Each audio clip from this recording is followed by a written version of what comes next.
محمد وعلى آل محمد كما باركت على إبراهيم وعلى آل إبراهيم إنك حميد مجيد صلى الله تعالى عليه وسلم। ভাই আমরা মানুষ তো যদি নামাজ পড়ি রোজা রাখি যাই করি না কেন কথা বলতে গিয়ে হাঁটতে গিয়ে আমাদের অনেক সময় ভুল হয়ে যায়। তাই আল্লাহর কাছে আমরা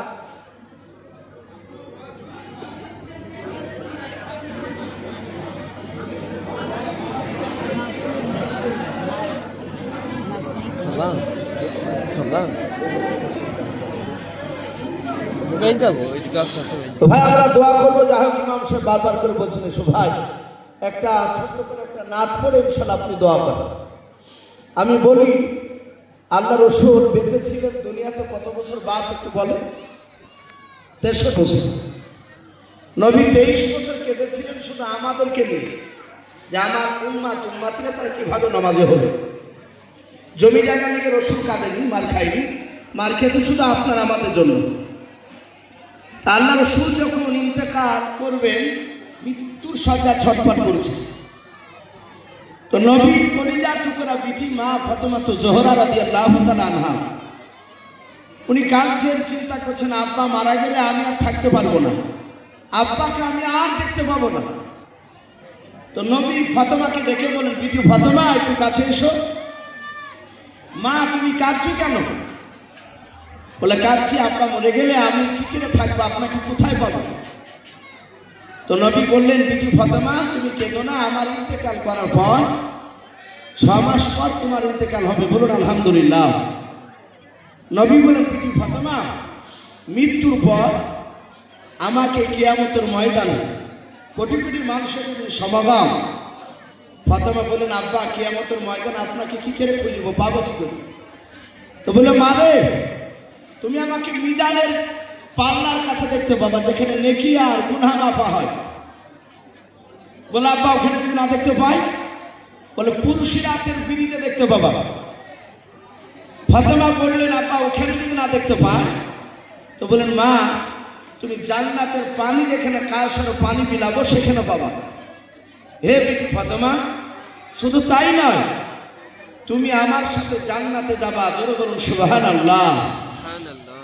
ফাতেমা তুমি কেঁদো না, তুমি হাসো। ফাতেমা হাসতে হাসতে চলে যাচ্ছে। ফাতেমার একটা সতার মা ছিল, মা আয়েশা সিদ্দিকা রাদিয়াল্লাহু তাআলা আনহা, নবীর অর্ধাঙ্গিনী বিবি। আর এই ফাতেমা ছিলেন খাদিজার কিছু, আয়েশার বাচ্চা ছিল না। তাহলে কিন্তু তবুও তো আয়েশা ওনার মা হচ্ছে নাকি, যেহেতু বাবার স্ত্রী। তাই আয়েশা বলছেন, বিটি ফাতেমা তুমি কাঁদতে কাঁদতে বেরিয়ে আবার হাসতে হাসতে আসছো, ব্যাপারটা কি? তখন বললো যে আব্বা এগুলো যদি আমাকে জান্নাতে আমার সাথে যাবো।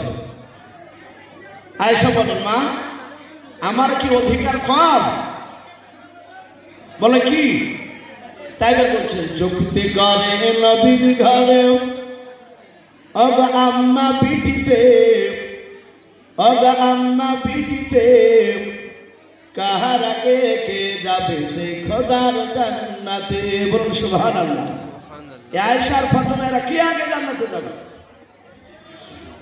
মা আয়েশা কাই ফাতেমা অগা জোহরা আমি জিনার সঙ্গে নেশে আল্লাহর পিয়ারা, বলুন সুবহানাল্লাহ।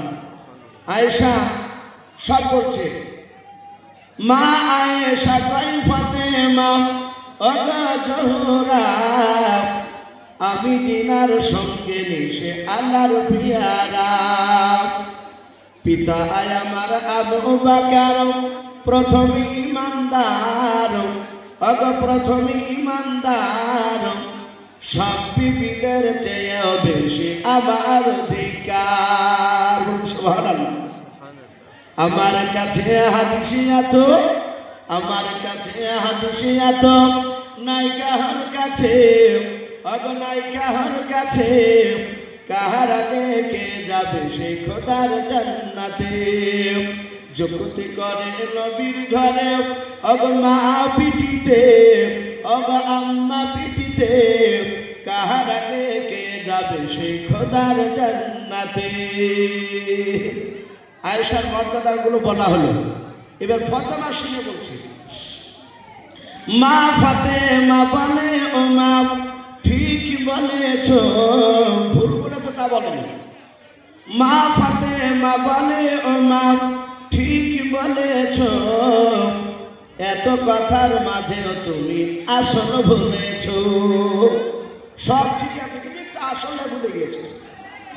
তোমার কাছে হাদিসে আছে, তোমার কাছে হাদিসে আছে, আছে বিপদ গরু, নাই যে তোমার আছে আমার নবীর দেহের খুন। বলুন সুবহানাল্লাহ। নবীর খুনে ফাতেমা তৈরি, নাই যে তোমার আছে আমার নবীর দেহের খুন। কেমন স্বামীর খুনকে তুমি রাখবে পিছেতে, अगर রাখবে পিছেতে, তোমার আগে জান্নাতে যাব। আবাদান নবী বলেন যে যুক্তি করে নবীর ঘরে, অগ আম্মা পিঠিতে, অগ আম্মা পিঠিতে, কাহার আগে কে যাবে সে খোদার জান্নাতে। যুক্তি করে নবীর ঘরে, অগ আম্মা পিঠিতে, অগ আম্মা পিঠিতে, কাহার আগে কে যাবে সে খোদার জান্নাতে। মাশাআল্লাহ। বাপজি আমরা সকলে একবার তওবা করি না, আস্তাগফিরুল্লাহ রাব্বি মিন কুল্লি যামবি ওয়া আতুবু ইলাইহি লা হাওলা ওয়ালা কুওয়াতা ইল্লা বিল্লাহি আলিয়্যিল আযীম। ভাই যাই হোক, রাত্রি 9:30 বাজে আপনার বেজে গেল। যে সব বাপজি ভাইরা মা বোনেরা আছে সকলের জন্য বাপজি খাবার করা হয়েছে, হয়তো সকলে খাওয়া দাওয়া করে যাবে। আবার রাত্রিবেলায় ঘুমে আবার ফজর নামাজ পড়তে হবে। তো ভাই এক্ষুনি দেওয়া হবে ইনশাআল্লাহ। আমরা যে অবস্থা আছি ভাই, আমরা বাপজি ভাই